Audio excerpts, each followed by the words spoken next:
Bonjour à tous, prenons un moment aujourd'hui pour continuer à lire et méditer le volume 9 du Livre du Ciel de Luisa Piccarreta. Au nom du Père qui me crée, du Fils qui me sauve et du Saint-Esprit qui me sanctifie. Amen. Jésus, une fois de plus, nous entrons en toi, dans ta divine volonté. Nous nous fondons en toi, nous nous consumons en toi, nous nous identifions à toi, nous nous unissons à toi, nous fusionnons nos volontés dans la tienne. Nous te les offrons, Seigneur, pour que tu t'en serves comme petit espace pour continuer ton œuvre de création en nous. Oui, Seigneur, crée en nous cette vie divine, cette grande vie divine, que nous puissions être comme d'autres toi sur la terre, que nos vies soient des imitations de ta vie. Oh Seigneur, nous nous abandonnons entre tes bras à la manière de tout petit, de nouveau-né, et comme tous les jours, nous voulons te dire que ta volonté soit faite, que ton règne vienne. Nous voulons que chacun de nos actes soit enrichi de ces paroles du Notre Père, ainsi que des paroles ad gloriam Dei, que tout soit pour ta gloire. Tout Jésus, nous voulons te dire d'une seule voix que tu es important pour nous, que tu es notre roi, que tu es notre bien, notre respiration, notre tout, que nous avons besoin de toi.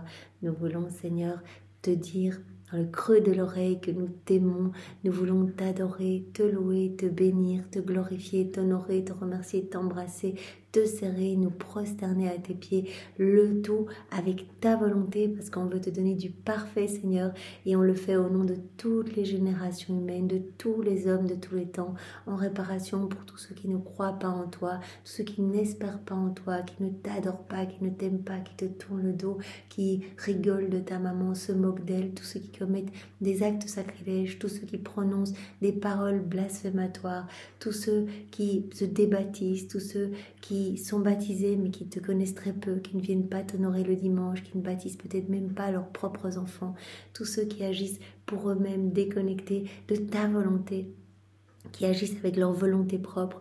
Nous réparons aussi pour tous les péchés des hérétiques, des infidèles, des schismatiques, des sectaires, de ceux qui n'ont plus ou pas foi en ta miséricorde, tous les nouveaux Judas. Oh Seigneur, nous entendons tout réparer, tant de fermeture de cœur, de froideur, que nous entendons réparer par l'offrande de nos cœurs, de nos vies, de tout ce qui forme nos êtres. Oui Seigneur, nous te donnons tout, sers-toi de tout comme fondation pour établir ton royaume en nous. Nous voulons être ces bons instruments entre tes mains. Nous voulons vraiment travailler chacun de nous à faire descendre plus rapidement ton royaume ici-bas, ce royaume d'amour où tous tes enfants te reconnaîtront, seront heureux et vraiment auront récupéré ces droits divins. Oui Seigneur, nous voulons vraiment y contribuer en faisant beaucoup d'actes en union avec toi. Alors aide-nous Seigneur. Il n'y a que dans cette mise en pratique par nos actes, par nos rondes, nos réparations, que tu peux vraiment nous purifier, que tu peux nous donner tout ce dont tu rêves de nous combler et que ton royaume s'établit petit à petit, de plus en plus sur la terre. C'est magnifique parce qu'à chaque acte qu'on fait, il y a des âmes partout qui sont touchées, qui vont recevoir des grâces de conversion, de sanctification, de repentir, des âmes qui vont revenir dans les églises et qui vont vivre une conversion fulgurante, juste comme ça, qui vont tomber à genoux. En fait, tout passe par les actes faits dans la divine volonté. Même des âmes du passé qui ont pu tout lâcher, vivre vraiment dans un dépouillement total, prier toute la journée, s'offrir au Seigneur, mourir martyr. Voilà, tout ce qui a pu être fait, c'est parce qu'aujourd'hui, nous faisons des actes dans la divine volonté que hier, il y en a eu et qu'il y en aura demain. Voilà, tout passe par ces actes. Jésus dit, tout ce que je donne passe par ces actes, passe par le truchement des âmes vivant dans la divine volonté. Elle concourt à tout le bien qui peut exister sur la terre et dans le ciel. Ces âmes sont les pieds des missionnaires, sont la force des martyrs. Ces âmes sont la sainteté des saints, sont les pieds des missionnaires, comme je l'ai dit, mais la bouche des prédicateurs aussi. Voilà, donc ces âmes, on a l'impression qu'elles font rien du tout. Elles sont peut-être chez elles en train de faire leur petite vaisselle ou à leur travail, en train de, tout à fait discrètement dans leur petit bureau, etc. Mais elles font tout. Elles font tout parce que dans chacun de leurs actes, il y a ma divine volonté qui se niche avec tous ces attributs divins. Donc chacun de leurs actes est investi de cette puissance créatrice, de cette puissance divine. Donc voilà, Seigneur, nous voulons faire partie des enfants de la divine volonté. Donne-nous ce don pour le moment. Tu nous prêtes ce don à chaque fois qu'on t'appelle dans nos actes, qu'on fait nos rondes, qu'on médite, etc. Tu nous prêtes ta volonté. Mais il y a un moment quand tu nous auras bien testé, quand tu auras vu que c'est vraiment quelque chose qui nous tient à cœur, qu'on te demande sans cesse et en tout temps, eh bien tu nous la donneras, tu nous amèneras à ce 4e niveau de vie dans la divine volonté où on deviendra complètement comme toi, pur amour, pure lumière. Sois béni Seigneur pour tout ce que tu as déjà opéré et tout ce que tu vas encore faire en chacun de nous. Maintenant Seigneur, dispose-nous pour que nous puissions comprendre avec ta sagesse et ta compréhension à toi, eh bien ces nouvelles vérités que tu veux nous donner aujourd'hui. Dispose-nous. Viens toi-même réceptionner ces mots bénis et grave-les en lettres de lumière en chacune de nos cellules, partout en nous, à l'extérieur, à l'intérieur de nous, partout, que nous puissions vraiment être poussés à nous unir davantage à toi, à vivre vraiment cette inséparabilité avec toi. Envoie sur chacun de nous ton Esprit Saint, Seigneur. Viens, Esprit Saint, viens, par la puissante intercession du cœur immaculé de Marie, ton épouse bien-aimée. Viens, Esprit Saint, viens, par la puissante intercession du cœur immaculé de Marie, ton épouse bien-aimée. Viens, Esprit Saint, viens, par la puissante intercession du cœur immaculé de Marie, ton épouse bien-aimée. Donc voilà, nous sommes dans le volume 9 et le chapitre 1, nous l'avons intitulé « Laisse-toi transformer » avec différents points. Jésus qui nous demande une fois de plus de grandir à sa ressemblance. Il veut qu'on devienne pur amour, agapé, qu'on soit comme lui, qu'on aime avec son amour à lui, cet amour vrai, avec toute une série de points que Jésus nous a enseignés. Et puis Jésus nous a demandé vraiment de développer une vie contemplative, c'est-à-dire de garder nos yeux fixés sur lui en tout temps, même si extérieurement notre vie peut être active, de rester toujours nos yeux fixés sur lui. Il est à l'intérieur de nous, on a tous notre bébé Jésus, nous devons nous en occuper. Comment nous en occuper? En lui offrant son amour, en nous unissant à lui à chaque instant, par nos actes faits en union avec lui. Ce sont des actes, des vies divines qui vont alimenter sa vie à lui. Donc c'est cette vie de lumière, de sainteté, d'amour qui va grandir en nous. La vie même de la divine volonté en nous. La vie même de Jésus. Donc Jésus va prendre de plus en plus de place en nous, au point tel que nous allons le ressentir dans tout ce que nous allons faire. Nous allons ressentir sa souffrance, face aux méchancetés humaines, face aux comportements décadents, etc. On va ressentir cela. S'il vient vivre en nous, évidemment, c'est lui qui va regarder à travers nos yeux, etc. Nos yeux ne pourront plus regarder de vilaines choses sans souffrir. Nos oreilles ne pourront plus entendre des conversations vaines et futiles. Jésus voudra vraiment que nos oreilles s'ouvrent à sa voix, s'ouvrent à la voix de tous ceux qui crient, de tous ceux qui sont tristes, de tous ceux qui sont seuls, etc. Donc il va vraiment nous façonner. C'est lui qui va prendre de plus en plus de place en nous et il va nous donner son tempérament. Lui qui est la paix, lui qui est l'harmonie, lui qui est la santé, tout cela va se développer en nous, sans même le rechercher par l'exercice de vertu. Il dit même que dans la divine volonté, rechercher les vertus, ça peut être un frein aussi. Donc il faut lâcher nos misères, mais il faut aussi lâcher nos petites dévotions auxquelles on s'accroche, qu'on ferait de manière humaine, etc. C'est Jésus qui va opérer tout cela en nous. Il faut juste avoir cette ferme intention et décision de s'unir à lui. C'est pour cela que Jésus nous parle tant de la constance. Tous les matins, on doit donner notre journée. Seigneur, je te redonne mon oui. Je veux donner toutes les actions de ma journée que je veux passer dans les mains de Marie, par les mains de Marie pour qu'elle te les apporte et que tu y apposes ce sceau de l'Éternel, ce sceau divin. Et puis tout au long de la journée, on réappelle Jésus. Jésus, c'est mon intention de tout faire avec toi, de te faire grandir en moi et de te glorifier par ma vie. Donc voilà, développe cette vie contemplative, garde les yeux fixés sur moi, continue ton envol, ne regarde ni ton passé, ni tes péchés, ne te préoccupe de rien, ne t'attarde pas sur les commérages, le quand dira-t-on, tu dois pas plaire aux autres, tu dois plaire uniquement à moi. Et moi seul connais ton âme, la pureté de tes intentions. Donc n'essaye même pas de te justifier. On le voit tout au long des 24 heures, Jésus gardait le silence. Quand il ouvrait la bouche, c'était uniquement pour prononcer, pour proclamer la vérité. Mais sinon, au milieu des crachats, des opprobres, voilà, avec sa couronne d'épines, quand tout le monde se moquait de lui, on faisait des fausses prosternations, etc., pour le traiter comme un roi de pacotille, Jésus gardait le silence. Il aurait pu les pulvériser en 2 secondes. Il a gardé le silence. Donc puissions-nous, comme il nous l'a demandé déjà, je ne sais plus si c'est dans le volume précédent, adore en silence, eh bien, mes dispositions divines. Accueille tout comme venant de mes mains. Quelqu'un te juge, te critique. Merci Seigneur, tu veux me faire grandir à ta ressemblance. Tu continues ta passion en moi à travers cette situation. Et j'entends à travers la bouche de cette personne qui peut-être me juge, j'entends ta douce voix me dire, ma fille, je veux que tu souffres un peu. Ça va tout réordonner en toi. Je veux te purifier davantage. Voilà. Et quand il y a des chouettes choses, des choses faciles, des situations faciles, merci Seigneur. Voilà. Jésus veut vraiment qu'on accueille tout comme venant de lui. Dans la divine volonté, tout ce qu'on vit, eh bien, il l'autorise dans notre vie pour quelque chose. Même si on ne voit pas, on ne voit que la marche, que la situation vraiment compliquée, eh bien, Jésus, lui, il sait que ce que l'on voit là, c'est un mur, mais qu'en fait, c'est une marche.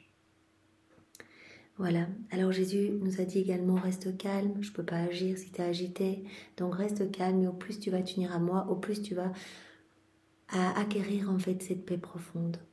Voilà, c'est un des signes que je suis en train de travailler dans l'âme, quand tout eh bien, se pacifie, elle reste calme malgré les tribulations, malgré les épreuves, c'est comme si rien ne pouvait vraiment l'atteindre, parce qu'en fait elle est centrée sur moi. Je suis en elle, elle s'occupe de moi et peu importe ce qui arrive, en fait, tout est bien finalement. Comme Jésus le disait il y a quelques jours, l'âme qui vit en moi, eh bien, elle ne va même pas s'affoler s'il y a des châtiments. Elle va dire, bah, Seigneur, que ta volonté soit faite. Toi, tu es plus puissant que tout, si tu l'autorises, c'est pour quelque chose. Donc, elle va même se conformer à ma justice. Voilà, alors Jésus nous a demandé aussi d'agir toujours avec droiture, avec rectitude. Voilà, de la vérité jaillit la lumière. Donc, que nos bouches ne s'ouvrent que pour parler de Dieu, parler des choses du ciel. Agissons vraiment avec droiture et tout va s'illuminer en nous. Jésus nous a demandé d'accueillir la lumière de sa grâce. Dans les premiers volumes, il nous a parlé beaucoup de cela en disant « Mais quelle souffrance en fait, la lumière de ma grâce veut se déverser dans tous les cœurs, mais les cœurs n'en veulent pas. » Ils se ferment, ils ne veulent pas de cette lumière. Et donc ça, c'est vraiment une grande souffrance pour Dieu qui, eh bien, voilà, se voit contraint d'exercer sa justice. Voilà, ça c'est vraiment ce qui attire les châtiments quand l'homme, en fait, ne veut pas des grâces. Jésus dit, moi je suis les bras chargés de cadeaux, je ne peux pas donner. Ben, que dirait le soleil s'il était doté de raison et que les hommes s'arrachaient les yeux pour ne pas voir sa lumière? Ben, il serait terriblement outragé. Et bien Jésus dit, voilà, nous on veut donner, et c'est comme si les hommes allaient se cacher dans les ténèbres, allaient s'embourber dans la boue pour ne pas recevoir cette lumière. Donc c'est vraiment une grande offense. Et Jésus dit, pour accueillir la lumière, il faut juste, voilà, accepter vraiment que je vous dépouille de tout. Il faut qu'il y ait ce vide en vous qui se forme pour que ma lumière puisse vous envahir. Donc Jésus avait dit, l'humilité c'est très important. Ça va être comme cette bêche permettant de creuser ce vide en vous. Alors Jésus avait dit, la confiance avec comme cette fenêtre par laquelle la lumière va pouvoir passer. Et la paix va être la gardienne de toute cette lumière et va faire croître cette lumière.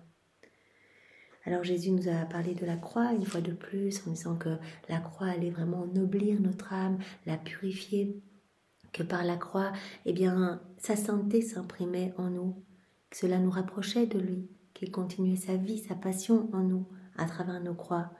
Et donc il faut vraiment regarder nos souffrances, nos croix d'un point de vue divin. À ce moment-là, la croix va nous apporter lumière et douceur. Si on la regarde d'un point de vue humain, c'est juste affreux, on n'en veut pas. Mais Jésus dit non, il faut regarder plus loin. Comme moi, je ne regardais pas mes souffrances, mais je regardais les fruits que ces souffrances allaient générer, le salut des âmes, etc. Alors après, on a vu un point, viens vivre dans ma volonté, avec toute une série de passages où Jésus a commencé à nous séduire comme il l'a fait pour tous les volumes précédents. C'est des passages très courts. Voilà, c'est un point parmi d'autres parce que ces 10 premiers volumes, Jésus nous parle vraiment des vertus humaines, de la sainteté humaine. Louisa doit tout enclore en elle et donc il nous prépare à travers ces premiers volumes pour que nous puissions dompter nos volontés propres et accueillir ce don de la vie dans la divine volonté. Mais déjà, à chaque fois, il y a un titre, un chapitre là-dessus où Jésus vient déjà nous séduire en disant que voilà, on sera en sécurité dans ses bras et c'est lui-même qui viendra nous protéger des distractions, du trouble, etc. Mais on doit être dans cet abandon complet comme un jouet entre ses mains. Alors l'âme qui va vivre dans sa volonté va devenir une hostie vivante. Cette âme va devenir un ciboire et chacun de ses actes, chacun de ses mouvements deviendra hostie. Voilà, chacun de nos actes dans la divine volonté est un acte, est une vie divine, Donc on devient comme un ciboire. Et Jésus dit, donc c'est beaucoup plus grand, cette communion qu'on a ensemble, cette inséparabilité qu'on a ensemble, c'est beaucoup plus grand même que quand vous allez communier et qu'après 15 minutes, et bien après la consommation des espèces, et bien je quitte vos cœurs. Donc je viens, présence réelle, et puis après 15 minutes, je m'en vais. Mais ici, c'est une communion continuelle. Je suis là, je suis établie en vous, c'est une présence réelle. Pas une présence mystique, c'est une présence réelle. Alors Jésus nous a dit également que voilà, l'union avec l'âme vivante dans la divine volonté et lui, bien c'était une union suprême et que ces âmes eh bien, lui étaient inséparables et lui étaient irrésistibles, qu'il était fou de ces âmes qui ne pouvaient rien leur refuser et que la divine volonté allait vraiment nous purifier et perfectionner même notre amour, même si voilà, on a beaucoup de ferveur peut-être pour les dévotions, voilà, même dans les choses saintes. Jésus dit vous avez été façonnés dans l'amour, donc vous êtes des êtres d'amour, donc automatiquement vous allez tendre, rechercher à aimer des choses. Alors trop souvent l'amour est désordonné, c'est-à-dire qu'on va avoir voilà, un amour pour les choses malsaines, un amour pour les richesses, pour les biens matériels, un amour pour les affections, voilà, les passions amoureuses, etc. Ou même un amour pour les choses saintes. Mais Jésus dit, comme votre amour reste humain, la divine volonté, en la laissant régner en vous, elle va tout réordonner. Elle va venir perfectionner votre amour. Votre amour va devenir mon amour. Vous allez devenir tout amour, mais complètement amour, amour divin. Donc, ma divine volonté va venir modifier, sanctifier votre amour. Alors, on a attaqué le chapitre 2 hier, où Jésus nous a dit, voilà, laisse-moi t'enseigner. Et il nous a parlé de son amour jaloux pour les âmes qui lui sont chères. Donc, il nous a expliqué sa manière de procéder, en fait, avec les âmes qui lui sont proches. Il dit, en fait, je les entoure d'épines. Donc, je leur donne énormément de grâce, de ferveur, etc. Mais je les entoure aussi d'épines, c'est-à-dire mortification, privation de moi, etc. Pour ne pas qu'elles s'engluent dans l'orgueil. Si je les inondais de grâce, mais qu'il n'y avait pas ces petites épines, eh bien, elles pourraient se complaire, etc., à acquérir comme l'orgueil spirituel. Donc, je veux vraiment les préserver de cette chute glissante, de cette pente glissante qu'est l'amour de soi, l'amour de... Voilà, on pourrait se dire, en fait, ça vient de moi-même, etc. Donc, Jésus, voilà, combine toujours. Il va donner des grâces, et puis il dit, et je veux aussi donner, eh bien, les petites épines pour vous protéger du péché. Et alors, toujours dans le même sens, Jésus nous a parlé justement de les morts et les résurrections que l'on peut observer partout dans l'ordre naturel des choses. C'est vrai que voilà, après le plus terrible des hivers, boum, il n'y a plus rien, et puis les petits bourgeons reviennent, donc mort et puis résurrection, et dit combien plus dans l'ordre spirituel cela doit se passer pour les âmes. Donc, je vais leur donner beaucoup de grâce. Et puis après, quand il va sembler que l'âme a triomphé de tout, voilà, qu'elle abonde en faveur, en grâce, en union avec moi, en vertu, il semble même qu'elle a acquis une nouvelle vie sur tous les points, à ce moment-là, je la prive de moi. Je me retire des airs spirituels. Je me retire, je me cache. Et alors, tout semble mort pour elle.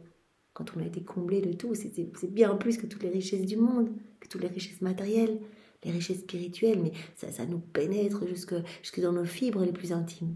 Donc Jésus dit, ça va être un véritable martyr pour l'âme. Et donc ça va être comme son purgatoire. Donc ça va provoquer une purification énorme dans cette âme qui va continuer à être brûlée, consumée par cette souffrance de l'absence de moi, consumée dans mon amour. Donc quand il semble qu'elle a tout acquis, qu'elle est remplie de grâce, etc., d'union avec moi, qu'elle abonde en vertu, etc. Alors je me cache et tout semble mourir pour elle. Puis je réapparais et hop, tout ressuscite. Et devient alors plus beau, plus vigoureux, plus fidèle, plus reconnaissant, plus humble aussi. De sorte que s'il y avait quelque chose d'humain en elle, eh bien la mort l'a détruit. Donc Jésus au milieu des torrents de grâce, de bénédiction, eh bien, accompagne aussi de petites épines pour que ce qu'il y a d'humain en nous puisse mourir. Voilà, et donc Jésus nous a parlé effectivement de ces déserts spirituels qu'il autorisait. Il a dit, mais toutes les âmes qui ont été les plus favorisées par moi, c'est-à-dire celles que j'ai vraiment comblées de ma venue, etc., qui m'ont vu ou qui ont eu mes visites extraordinaires, etc., eh bien, pratiquement toutes, à la fin de leur vie, ont connu ce désert spirituel. Voilà, et ça c'est le martyr des martyrs. Ça c'est vraiment, Jésus dit, ça c'est un martyr d'ordre divin. Parce que c'est une souffrance inouïe. C'est une souffrance que moi je ressens face à la perte des âmes. Et quand j'autorise que des âmes vivent cela, c'est pour que quand elles vont munir leur souffrance aux miennes, quand elles vont m'offrir leur souffrance, eh bien par ces souffrances offertes, unies aux miennes, des âmes ayant emprunté le chemin de la perdition sur le chemin de leur perte, eh bien reviennent à moi. Donc ça permet à des âmes en train de se détacher de mon cœur, etc., de revenir à moi. Oui, quand Jésus était flagellé, là, il a vu toutes ses peaux par terre, ces morceaux de chair, c'était toutes les âmes qui se détachaient de lui. Et sur la croix aussi, cette deuxième heure de son agonie, Jésus a dit, mais c'est pas possible, si vous voulez que je souffre plus, dites-moi, mais ne vous détachez pas de moi. Donc, cette souffrance quand les âmes se perdent. Et donc, les âmes qui sont très proches de Jésus, Jésus dit, j'autorise ce type de martyr, en fait. C'est un martyr qui va les brûler, les consumer complètement dans l'amour, et ça va permettre à des âmes, eh bien, qui n'ont que faire de moi, qui sont totalement indifférentes et qui courent à leur perte, de revenir à mon cœur, de retrouver le chemin de mes bras. Et Jésus dit, voilà, je tiendrai compte de tout, voilà, de toutes ces offrandes d'amour, comme il avait dit à Louisa, tous tes soupirs quand tu m'attends, etc. Je suis en dette envers toi, si je viens te voir tout de suite. Alors c'est toi qui es en dette envers moi, mais là je suis en dette envers toi et je suis ton débiteur, ce sont des dettes d'amour et je te récompenserai pour tout, pour chaque respiration où tu m'as attendu dans la souffrance, etc. Je te récompenserai de tout. Voilà, donc Jésus nous a parlé de cela hier et puis on a vu un deuxième point où Jésus a dit « Tout est harmonie en moi ». Voilà, il n'y a rien qui est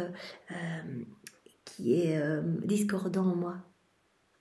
Et donc, Louisa, elle disait, Jésus, je veux m'unir à toi en tout. Je unis mes yeux au tien, ma bouche à la tienne, mon souffle au tien, mon cœur au tien, mes mains au tien, mes pieds au tien, etc. Je veux vraiment qu'il y ait cette identification. Je te donne mon être, je prends ton être, je te donne mon cœur, je prends ton cœur, je te donne ma volonté, je prends ta volonté, etc. Et Louisa avait dit, mais toi, quand les âmes se rapprochent de toi, elles connaissent directement la joie, en fait. Voilà, parce que tu as cette béatitude. Et elle dit, mais si je prends ton être et ta béatitude, moi, quand les âmes se rapprochent de moi, elles ne vont pas spécialement être plus heureuses. Et Jésus a dit, tu te trompes. Si les âmes qui se rapprochent de moi sentent de la joie, etc., c'est parce que tout est harmonie en moi. Voilà, c'est que il y a vraiment cette harmonie des vertus en moi. Il n'y a rien qui est discordant. Il y a une égalité en toutes choses. Voilà, une vertu va s'harmoniser avec une autre. La justice, par exemple, va s'harmoniser avec la miséricorde, la sainteté avec la beauté, la sagesse avec la force, etc. Et c'est ça, quand les âmes se rapprochent de moi, elles sentent cette égalité en toutes choses, elles sentent cette harmonie, et donc vraiment cela va leur donner du bonheur. Donc si toi, tu prends tout mon être, tu prends ma béatitude, toutes les âmes qui vont se rapprocher de toi vont sentir que tout est ordre en toi, qu'il n'y a pas de discordance. Et donc, elles ressentiront ce bonheur en s'approchant de toi. Alors on va voir le troisième point aujourd'hui. Mon premier bourreau fut l'amour. Donc Jésus va nous parler vraiment de cette passion de l'amour qu'il a vécue tout au long de sa vie, mais de manière plus intense, comme il va nous le dire ici au jardin de Gethsémani. Ces 3 heures d'agonie au jardin de Gethsémani, et particulièrement cette première heure, si on médite les 24 heures de la passion, et on peut voir que voilà, Jésus l'explique à Louisa. Voilà ce bourreau qu'est l'amour. Voilà, elle voyait les fouets de l'amour, les épines de l'amour. Elle voyait que tout était feu d'amour en Jésus. Donc il nous a vus à travers les siècles et il a vu toutes les fois où nous n'allions pas répondre à son amour. Et ça, il l'a vu de manière très intense et tout ensemble pour chacun de nous, cette première heure de son agonie au jardin de Gethsémani. La deuxième heure, il a pris sur lui toutes nos offenses, la passion du péché. Voilà, et ça a été horrible. La passion de l'amour, c'était une petite mort pour chacun de nos actes. Ne répondons pas à son amour. Et la passion des péchés, en fait, ça a été des épines, des clous pour tous nos actes déconnectés de sa volonté. Donc on va voir justement ce que Jésus nous dit par rapport à ça. Mon premier bourreau fut l'amour. Donc à la date du 25 novembre 1909.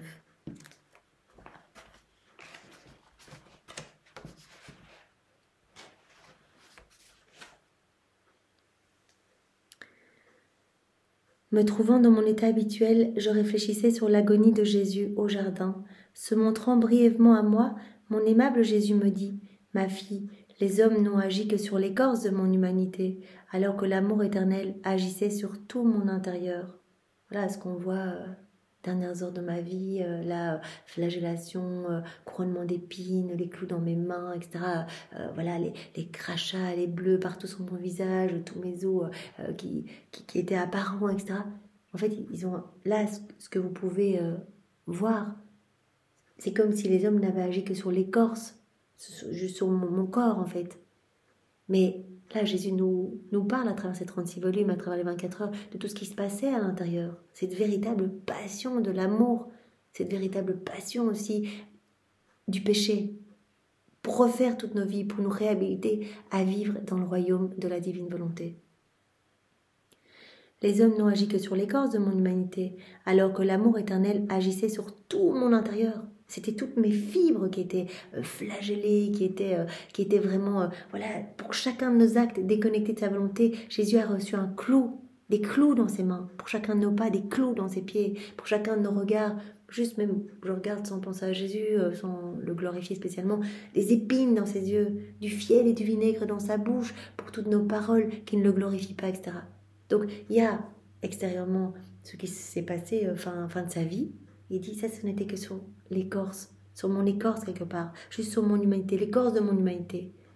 Mais comme il nous en parle, et il nous en reparle à travers ces 36 volumes, tout ce qu'il a souffert à l'intérieur, ça a commencé dès l'instant 1 de son incarnation dans le sein de sa maman. Jésus était déjà avec ses multiples couronnes d'épines, déjà ensanglanté dans le ventre de Marie. Et Marie a tout vécu avec Jésus. Et en fait, tout a été beaucoup plus intense au jardin de Gethsémani. Parce que tout ce qu'il a vécu, toute sa vie, voilà, pour refaire toutes nos vies, il a tout vécu en une fois, de manière plus intense, en une fois, pour chacun de nous. Vous imaginez, pour chacun de nous, chaque acte. Mais sur une journée, on en fait tellement des actes qu'il ne glorifie pas. Et voilà, pour chacun de nous, ses morts, ses douleurs, ses clous, ses épines, etc. Il a tout ressenti en une fois au jardin de Gethsémani. Voilà. Les hommes n'ont agi que sur l'écorce de mon humanité, alors que l'amour éternel agissait sur tout mon intérieur. Ainsi, durant mon agonie, ce ne furent pas les hommes, mais l'amour éternel, l'amour immense, l'amour incalculable, l'amour caché qui ouvrit en moi de grandes blessures, on me transperça avec des clous enflammés, me couronna d'épines brûlantes et m'abreuva de fiel bouillant. Oui, quand Louisa elle arrive au jardin de Gethsémani, elle dit « Mais Jésus, je comprends pas, tu es tout contorsionné, je vois que tu souffres tellement, alors que pourtant je vois ni épines, ni clous, ni fouet, etc. » Et Jésus dit « Viens dans mon intérieur, tu vas comprendre. » Et là, elle comprend. Incapable de supporter autant de martyrs en même temps, mon humanité fit jaillir de grands ruisseaux de sang. Elle se contorsionnait et en vint à dire « Père, si c'est possible, retire de moi ce calice, cependant que soit faite non pas ma volonté, mais la tienne. » Donc Jésus, voilà, quand il a dit « Non pas ma volonté, mais la tienne, Père », c'était pas qu'il essayait de ne pas souffrir. Non, c'est qu'il nous a vus, en fait, totalement déconnectés de sa volonté. Il a vu à travers les siècles la divine volonté en agonie dans nos cœurs.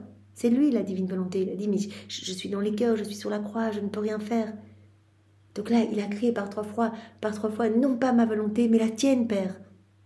Que la divine volonté puisse être souveraine dans les cœurs. Père, si c'est possible, retire de moi ce calice, cependant que soit faite non pas ma volonté, mais la tienne. Cela ne se reproduisit plus durant le reste de ma passion. Tout ce que je souffris dans le cours de la passion, je le souffris tout ensemble durant l'agonie, et cela de manière plus intense, plus douloureuse et plus profonde, car l'amour me pénétra alors jusqu'à la moelle des os, jusque dans les fibres les plus intimes de mon cœur, là où une créature ne pourrait jamais descendre. Ouais, tout ce que vous pouvez voir de par les Écritures, les Évangiles, tout ce que j'ai souffert, en fait, c'était qu'une paille, c'était qu'une ombre finalement, tout ça, par rapport à toutes ces souffrances continuelles que j'ai vécues tout au long de ma vie. Et là, durant ces 3 heures d'agonie, même si extérieurement personne ne me frappait ou ne me rouait de coups, etc. Mais c'était l'amour qui était vraiment ce bourreau en moi et qui vraiment me flagellait jusque dans les fibres les plus intimes. Là où aucune créature ne pourrait descendre. L'amour atteint tout, rien ne lui résiste. Ainsi mon premier bourreau fut l'amour. C'est pourquoi durant ma passion, je n'eus pas même un regard de reproche envers ceux qui me servaient de bourreau, parce que j'avais un bourreau plus cruel et plus actif en moi.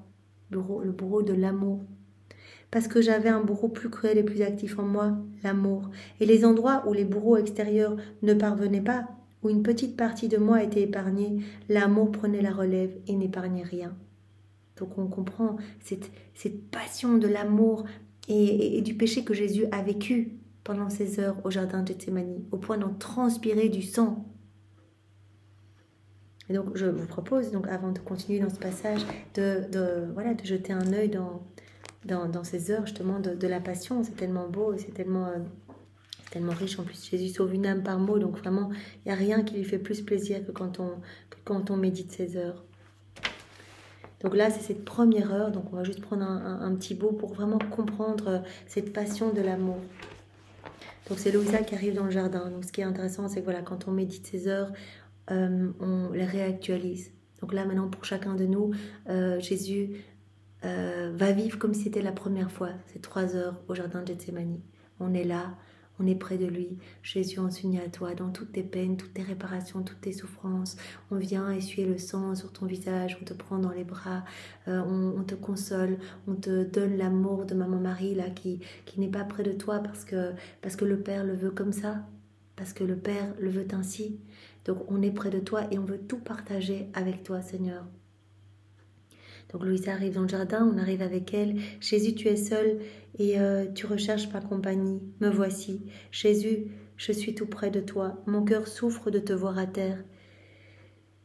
Je te prends dans mes bras et je te serre fort contre mon cœur. Je veux une à une compter toutes tes angoisses et les offenses qu'on te fait, afin de répondre à chacune par le soulagement, la réparation et la compassion.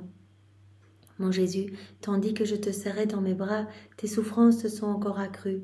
Oh ma vie, je sens dans tes veines courir un feu, ton sang bouillonne, on dirait qu'il va déchirer tes veines et en sortir.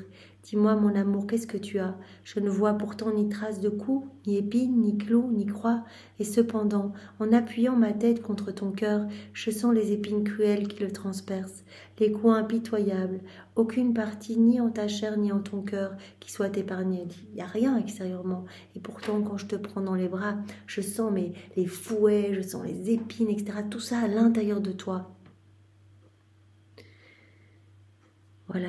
Je sens les épines cruelles qui te transpercent, les coups impitoyables, aucune partie, ni en ta chair, ni en ton cœur, qui soit épargnée. Je vois tes mains bien plus tordues et crispées que ne l'auraient fait les clous.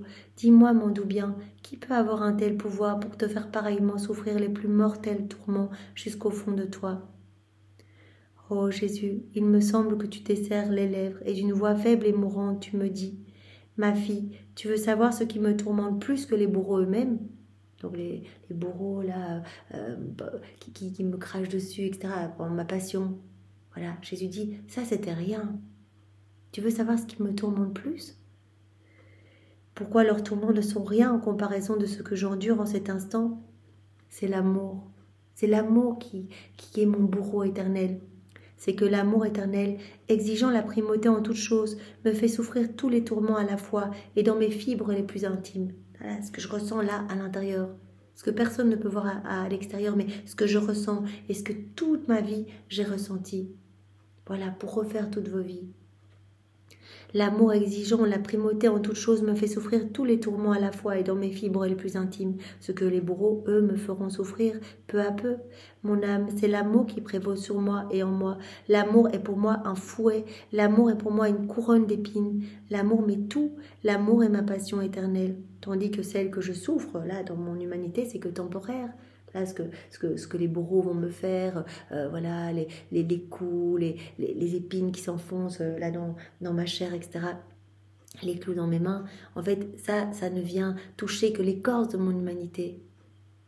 Mais là, tout ça, ce que je vis là depuis 34 ans, eh bien ça, c'est l'amour qui, comme un bourreau, vient toucher mes fibres les plus intimes pour refaire chacune de vos vies, pour réparer chacun de vos actes, pour donner à mon Père toute la gloire, l'amour que chacun de vous auriez dû lui donner si vous aviez vécu dans cette inséparabilité, si Adam n'avait pas péché.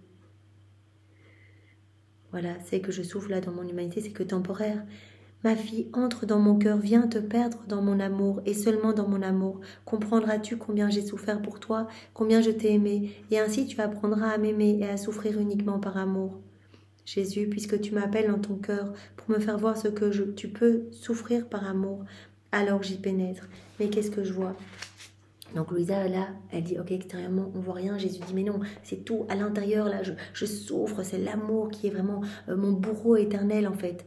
L'amour qui vient toucher les fibres les plus intimes de mon être. L'amour qui va être comme fouet, qui va être comme épine pour moi, pour refaire toutes vos vies. Alors viens voir à l'intérieur de moi. Donc Louisa, elle entre et qu'est-ce qu'elle voit? Elle dit, ce ne sont pas des fouets de corde ordinaires qui flagellent ton corps adorable, mais ce sont des fouets de feu. Ce ne sont pas des clous en fer qui transpercent tes mains et tes pieds, mais des clous de feu. Tout est feu, feu qui pénètre jusqu'à la moelle de tes os et qui change en feu toute ta sainte humanité.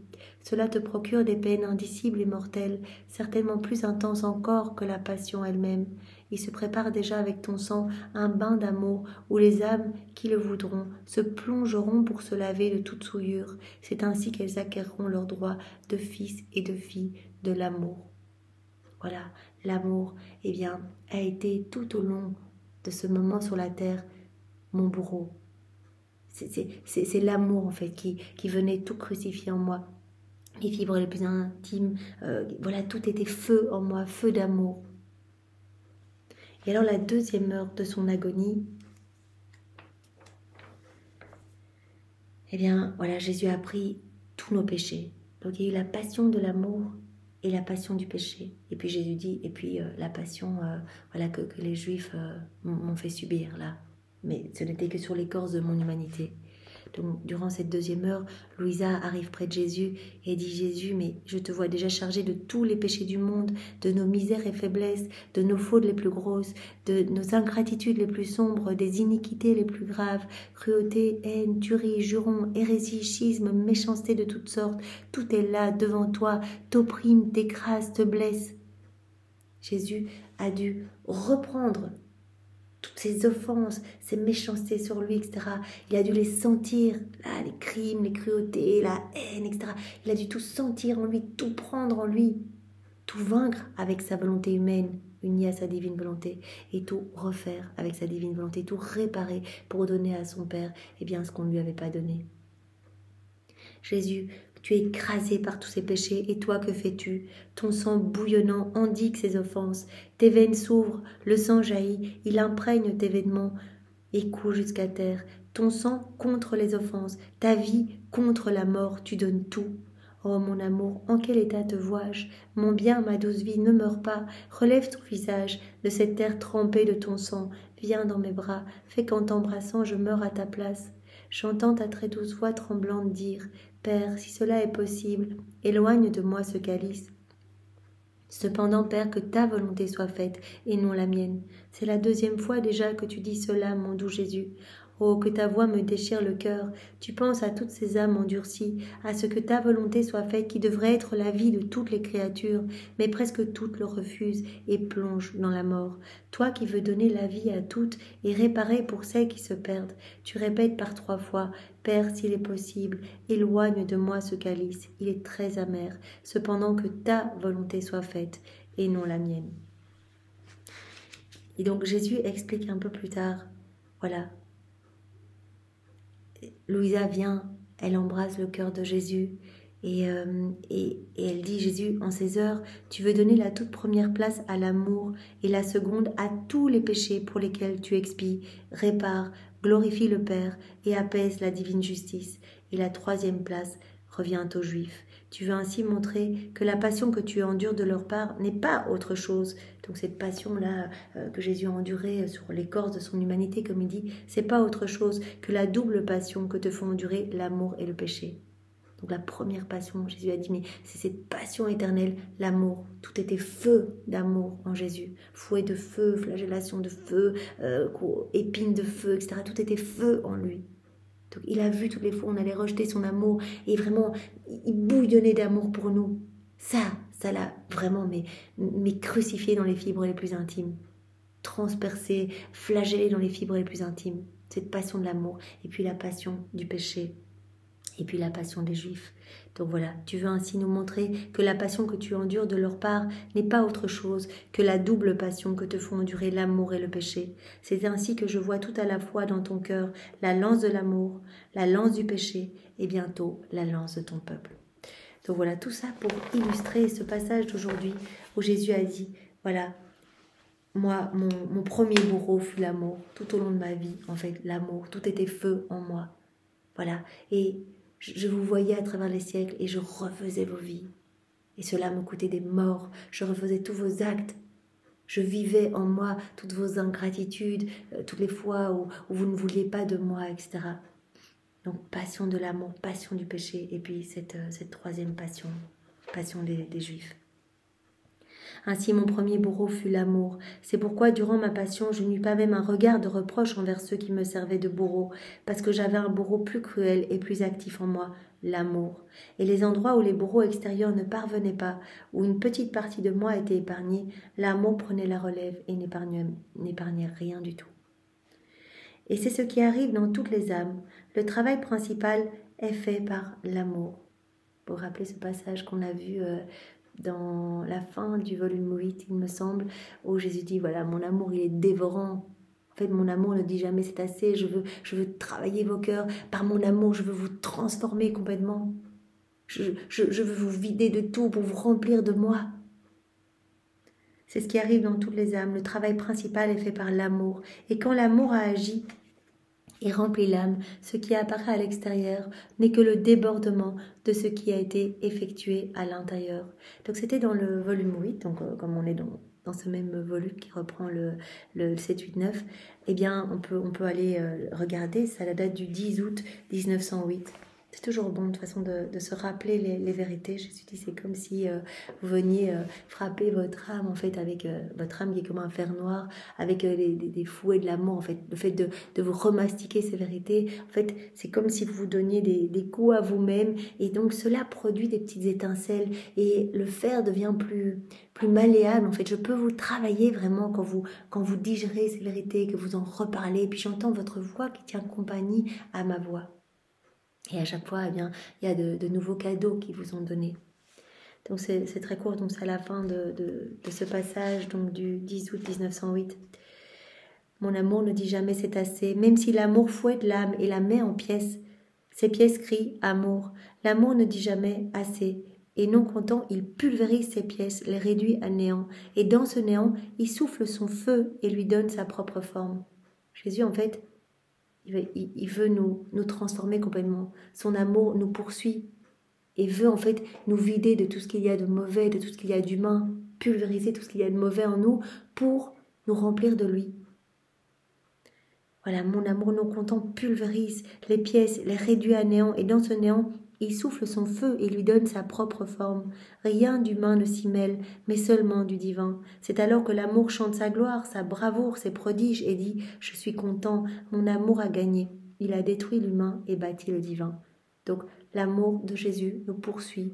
Son amour est dévorant, ne dit jamais c'est assez. Il veut réduire à rien ce qui n'est pas de lui, pour lui, en nous. Donc, tout ce qui n'est pas amour, tout ce qui n'est pas divine volonté, il veut le réduire à rien. Il veut détruire l'humain et bâtir le divin en nous. Il arrive à l'amour comme un artisan talentueux qui, ayant beaucoup d'objets qui ne sont pas à sa main, les met en pièces, les met au feu et les laisse là jusqu'à ce qu'ils soient fondus et aient totalement perdu leur forme.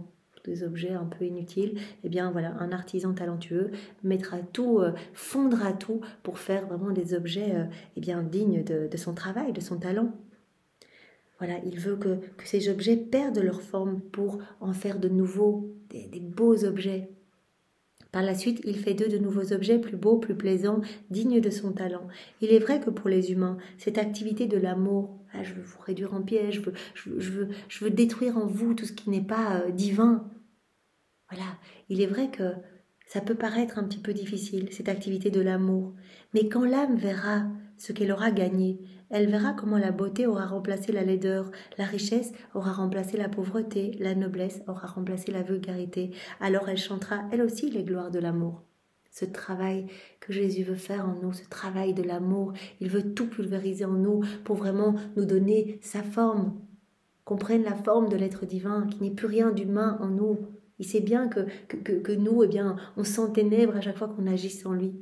Et quand l'âme, alors que ce travail peut paraître un petit peu douloureux, le travail de l'amour, voilà, le travail de l'amour de Jésus est croix. Voilà, donc il va nous partager des croix, des souffrances, donc ça peut paraître douloureux.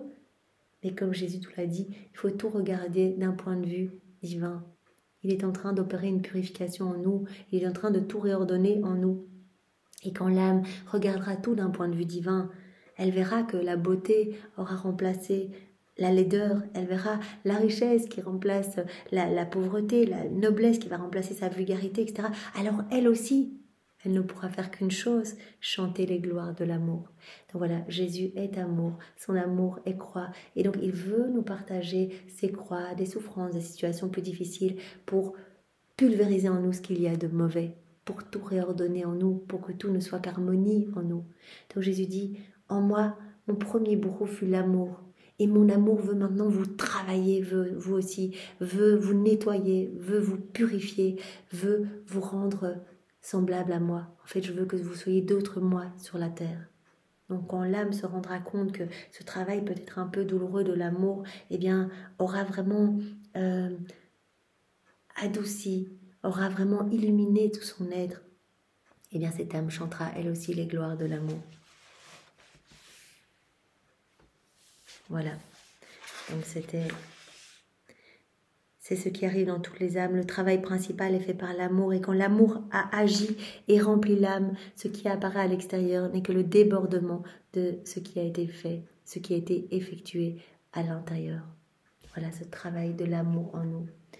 Alors, on peut encore voir un point pour aujourd'hui qui va un petit peu voilà, dans le même sens. On a parlé de ces heures au jardin de Gethsémani, tellement de souffrance.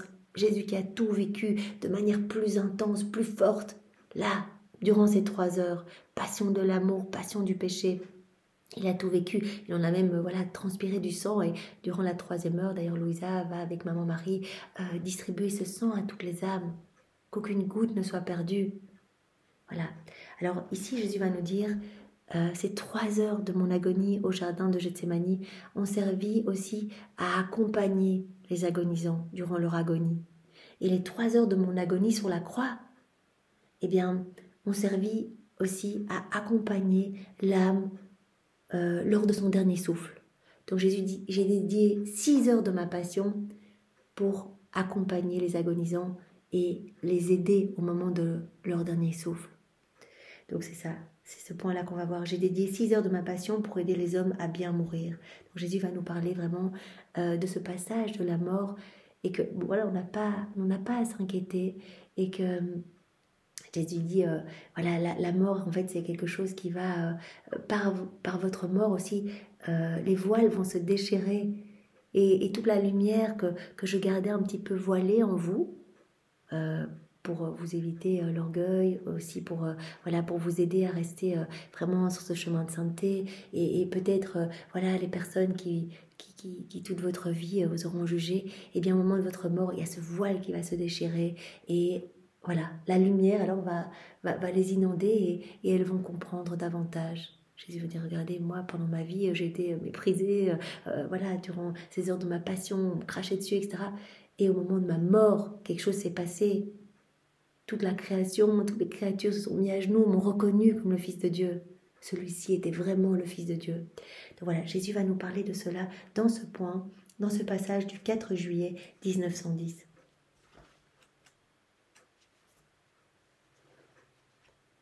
J'étais dans mon état habituel. toute remplie de privations et d'amertume, et je méditais sur l'agonie de notre Seigneur. Il me dit, ma fille, j'ai voulu souffrir l'agonie au jardin pour aider spécialement tous les mourants à bien mourir. Donc ces 3 heures là où Jésus a tout souffert de manière tellement intense, passion de l'amour, passion du péché, transpiration de sang, etc. Jésus dit, eh bien, ça a été non seulement voilà pour vous aider à vivre saintement, à reprendre vos droits d'enfant de Dieu, etc. Mais aussi ces 3 heures, je les ai vécues pour aider aussi les agonisants dans leur agonie. J'ai voulu souffrir l'agonie au jardin pour aider spécialement les mourants à bien mourir. Vois comment cette agonie correspond bien à l'agonie des chrétiens. Lassitude, tristesse, angoisse, sueur de sang. Je ressentais la mort de tous et de chacun, comme si je mourais réellement pour chacun en particulier. Ainsi j'ai ressenti toutes les lassitudes, les tristesses, les angoisses de chacun. Et par mes souffrances, là, toutes ces souffrances durant ces 3 heures d'agonie, je leur offrais à ces agonisants de l'aide, du réconfort, de l'espoir. Voilà, donc j'ai vécu ça pour aider les agonisants, là, ces 3 heures, pour apporter du soutien, de l'aide, du réconfort, de l'espoir aux agonisants. En ressentant la mort de chacun, je leur obtenais la grâce de mourir en moi, comme si leur souffle et le mien ne faisaient qu'un, et je leur offrais la grâce d'être immédiatement béatifiés par ma divinité. Donc, par mes souffrances, je leur offrais du réconfort.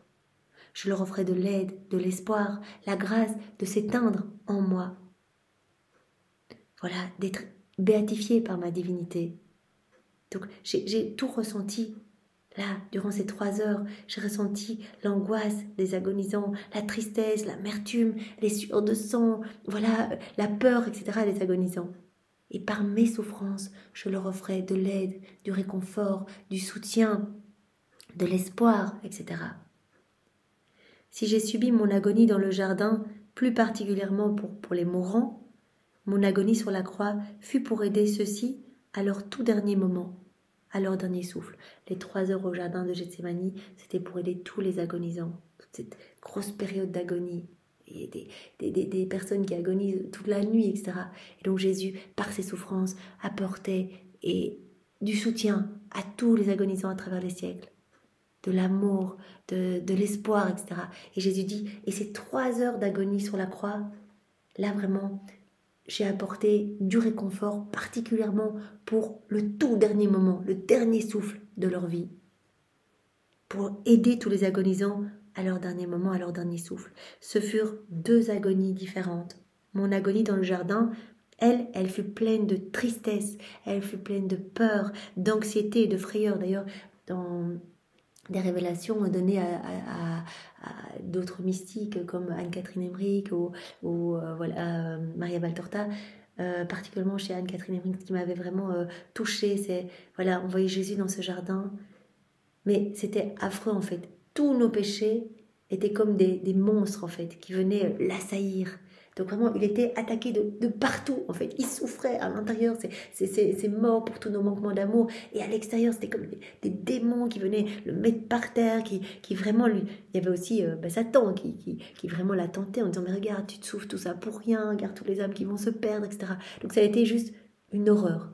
Il dit voilà, ces 3 heures d'agonie au jardin de Gethsémani, ces heures ont été remplies de tristesse intense, de peur, d'anxiété et de frayeur.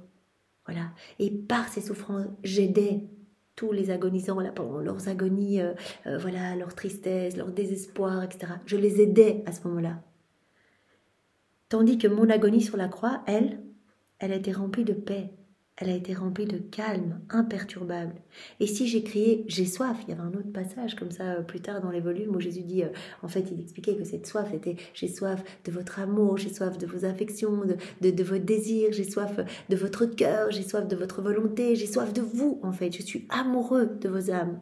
Et Jésus dit, voilà, ces 3 heures d'agonie sur la croix, eh bien elles ont été vraiment remplies de paix, de calme, imperturbable. Et si j'ai crié « j'ai soif », en fait, il s'agissait de la soif extrême que je ressentais des âmes. Cette soif que je ressentais que tous exhalent leur dernier souffle dans le mien, que tous meurent en moi, que tous me donnent leur oui. Vous vous rappelez cette pêche miraculeuse? Jésus va nous en parler dans un volume plus tard.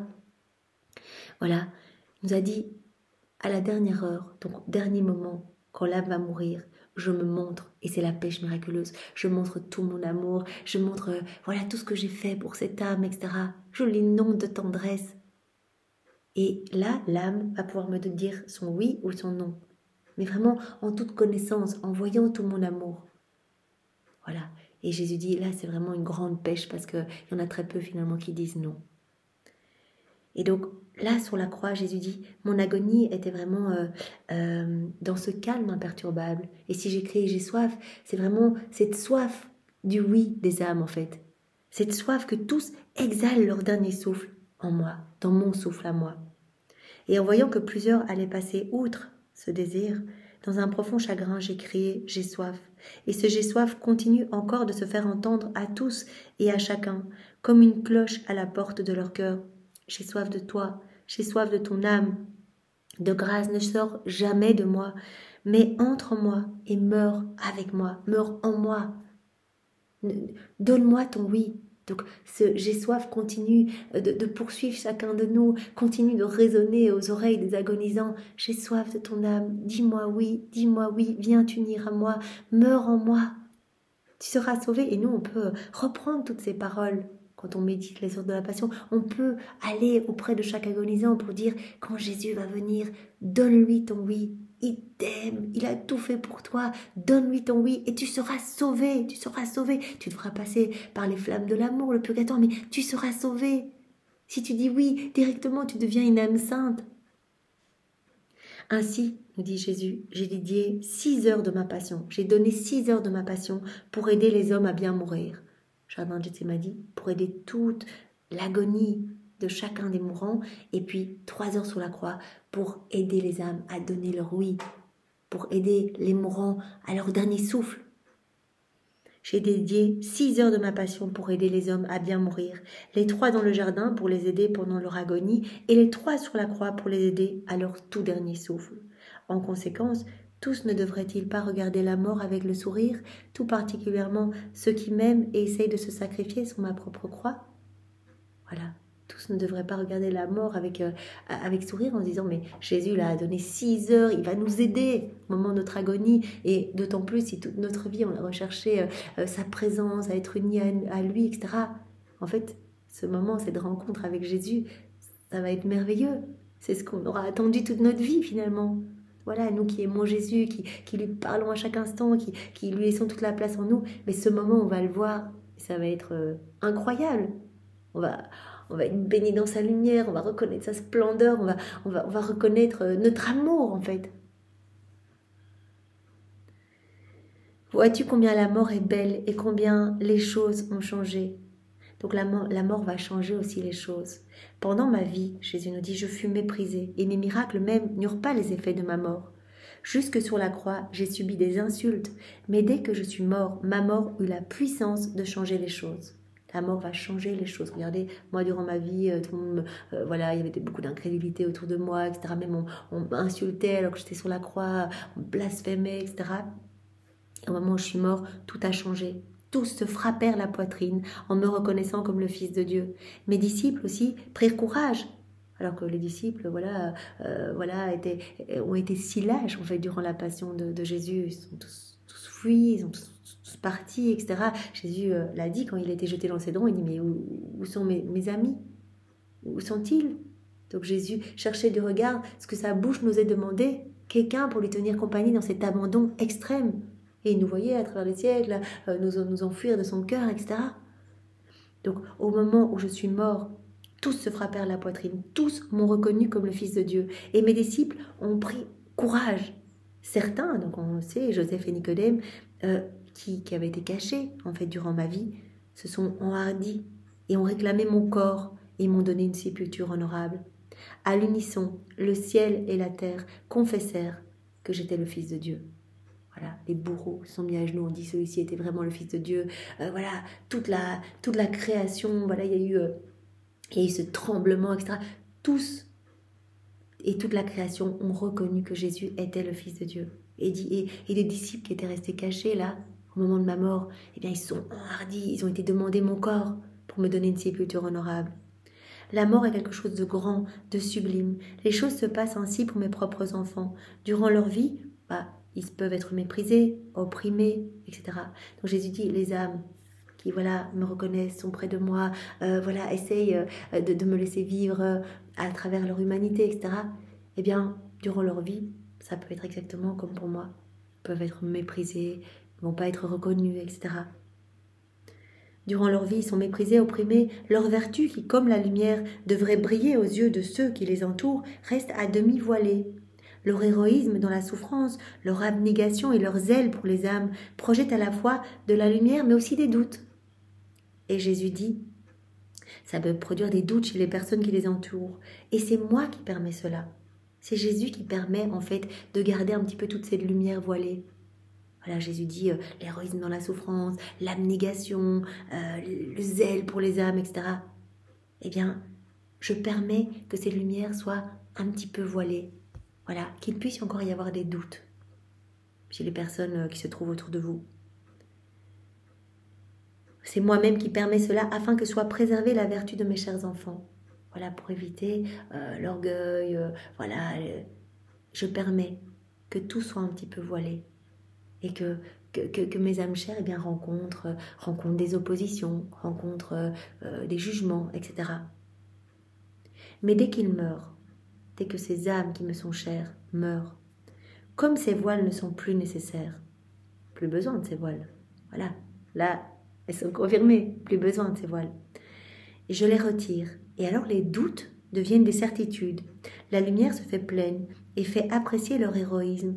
On commence alors à tout estimer en eux, même les plus petites choses. Par conséquent, ce qui ne peut être fait durant la vie, la mort y supplée. Il y a beaucoup de saints comme ça, qui n'étaient pas du tout reconnus pendant leur vie. Voilà, ils étaient là, et au moment de leur mort, on s'est dit, mais en fait, cette petite âme était toute simple, toute humble, etc. Que ce soit, même Sainte Rita, il me semble, voilà, quand elle était dans son petit couvent en fin de sa vie, elle était un peu toute seule avec cette plaie de l'épine dans son front qui sentait mauvais, etc. Et en fait, voilà, à la mort, le voile se déchire et toute la lumière commence à resplendir. Et Jésus dit, j'ai permis qu'il y ait ce voile. J'ai permis. Mais la mort va le déchirer, parce que ce voile n'est plus nécessaire. Voilà, je retire ce voile, et les doutes deviennent des certitudes, et la lumière se fait pleine et fait apprécier leur héroïsme. On commence alors à tout estimer en eux, même les plus petites choses. Par conséquent, ce qui ne peut être fait durant la vie, la mort y supplée. C'est ainsi que les choses se passent ici-bas, mais c'est ce qui arrive là-haut. Mais ce qui arrive là-haut est vraiment surprenant et digne de l'envie de tous les mortels. Voilà, on n'est qu'en passage ici-bas, vraiment, on a ce petit temps pour dire, pour aimer, pour glorifier Dieu sans le voir, voilà, pour lui témoigner de notre amour alors qu'on ne le voit pas. On a ce petit temps, en fait, qui nous est donné sur la terre. On sort de Dieu, on a un petit passage sur la terre, et puis on retourne à Dieu. Et Jésus nous l'a dit, mais souvent on prend ce petit laps de temps, vous faites n'importe quoi, vous n'êtes pas connecté à nous, vous détruisez cette belle image divine qu'il y a en vous. Et quand vous arrivez, on ne vous reconnaît plus du tout. Donc, restons vraiment dans la confiance, dans la constance, dans la persévérance. Restons dans l'amour, laissons Jésus nous façonner et n'ayons absolument pas peur de ce temps où on rencontrera notre Jésus béni.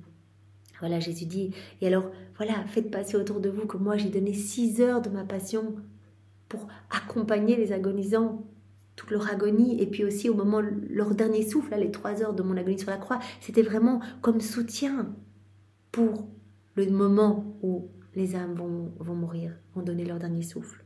Voilà. Et que sur la croix, j'ai dit j'ai soif, en fait, cela est toujours comme un écho qui se répète aux oreilles de chaque mourant. Viens t'éteindre en moi, ne sors jamais de moi, entre moi, expire avec moi. Voilà, et Jésus dit, en plus la mort, elle change toutes choses. Voilà, si vous avez vécu des choses difficiles, ben voilà, toutes les douleurs s'arrêtent et tout ce qui est jugement, manque de compréhension des autres, etc., eh bien, le voile va se déchirer et toute la lumière que j'aurais mis en vous va rayonner et resplendir sans aucun voile. Bien voilà, on va s'arrêter ici pour aujourd'hui.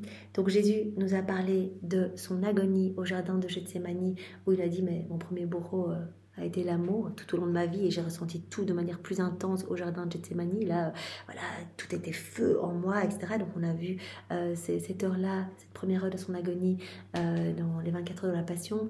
Et puis la deuxième heure, il a pris sur lui toutes nos offenses. Donc il a dit, c'est ma deuxième passion, la passion du péché. Et donc ce que les Juifs m'ont fait endurer fin de ma vie, ce n'est que, en fait, ce n'est qu'une paille. Parce que ce que j'ai vécu là à l'intérieur de moi pendant 34 ans, cette passion de l'amour et du péché pour refaire toutes vos vies, ça venait atteindre les fibres les plus intimes de mon être. Donc voilà, le travail de l'amour, en fait, mon bourreau, mon premier bourreau fut l'amour, nous a dit Jésus. Et donc Jésus veut que son amour nous travaille, nous transforme, que nous nous laissions travailler par son amour, même si le travail de l'amour peut faire peur, parce que son amour est croix, et donc peut-être des choses difficiles qui vont se présenter. Accueillons tout. Et quand on verra ce que Jésus aura fait en nous, eh bien on ne pourra que chanter les gloires de l'amour avec lui. Et puis Jésus nous a dit, voilà, je suis là pour vous aider dans ce passage de cette vie ici-bas à la vie du ciel. J'ai donné 6 heures de ma passion pour vous y aider. Donc vraiment, n'ayez pas peur.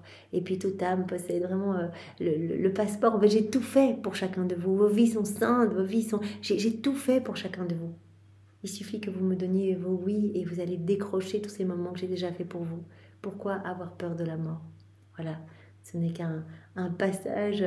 Voilà, et voilà, nous devons en fait même, voilà, comme Louisa, presque y aspirer. Pas dans un sens morbide, mais vraiment Jésus dit, il n'y a rien qui me touche plus que quand l'âme en fait se réjouit du moment où elle va se jeter dans mes bras. Où elle ne désire que moi, elle ne veut que moi, elle pense à moi à chaque instant, elle ne respire que pour moi, elle n'agit que pour moi, elle ne marche que vers moi, etc. Donc bien sûr, tout son être tend vers moi. Et donc quand elle va arriver devant moi, elle n'aura pas du tout peur. Voilà, elle verra toute cette douceur, toute cette lumière jaillir de moi, et voilà, elle n'aura pas du tout peur, elle restera là, devant moi. Et d'ailleurs, Jésus a dit, il n'y aura pas de purgatoire pour les âmes ayant vécu dans la divine volonté, parce qu'il n'y a aucune raison que je les tienne éloignées de moi si voilà, elles m'auront appelé dans chacun de leurs actes. Cette inséparabilité continuera dans le ciel, je les unirai, elles seront unies à ma gloire dans le ciel, mieux que les saints et les bienheureux qui sont devant moi et qui voilà, qui sont dans cette joie, dans cette exaltation. Elles seront unies dans ma lumière. Et d'elles-mêmes ressortiront, rejailliront des fontaines de béatitude pour tout le ciel. Tout ce qu'on fait sur la terre, on le continuera dans le ciel. Donc chaque acte qu'on fait continuera dans le ciel. C'est un soleil qui continue à produire des rayons et qui continuera à produire des rayons. Donc voilà, c'est très beau, Seigneur. Merci pour ces différents passages où vraiment tu nous as montré que la mort, en fait, c'est vraiment, voilà, c'est magnifique finalement, et qu'à la mort, eh bien, tout va changer, ce voile va se déchirer, et nous pourrons vraiment voilà, nous unir à toi pour l'éternité. Donc on peut déjà bien sûr vivre la vie du ciel ici-bas maintenant, mais voilà, éternellement, nous serons unis à toi dans ta gloire, Seigneur. Sois béni. Au nom du Père et du Fils et du Saint-Esprit. Amen. Sois béni, Seigneur, et pour te remercier, nous t'offrons tes propres remerciements, nous t'offrons les remerciements même de ta maman, nous t'offrons ses baisers, ses caresses, son immaculée conception, son assomption, nous t'offrons tous ses actes, tous ses pas, toutes ses prières, toutes ses réparations, toutes ses peines, toutes ses souffrances. Voilà, on t'offre tout, Jésus, ainsi que tous les actes d'amour de tous les saints de tous les temps, refaits dans ta divine volonté, ainsi que tous les actes accompli dans ta volonté par Adam, dans son état d'innocence, par Louisa, par les âmes à la suite de Louisa. Et puis, Seigneur, on te recouvre de l'amour trinitaire, de l'amour de ton Père, l'amour de l'Esprit Saint, de ton propre amour qui est manifesté partout à travers chaque élément créé, ton amour manifesté partout, tout au long de ta vie, dans toute l'œuvre de la rédemption et à travers l'œuvre de la sanctification dans chaque sacrement.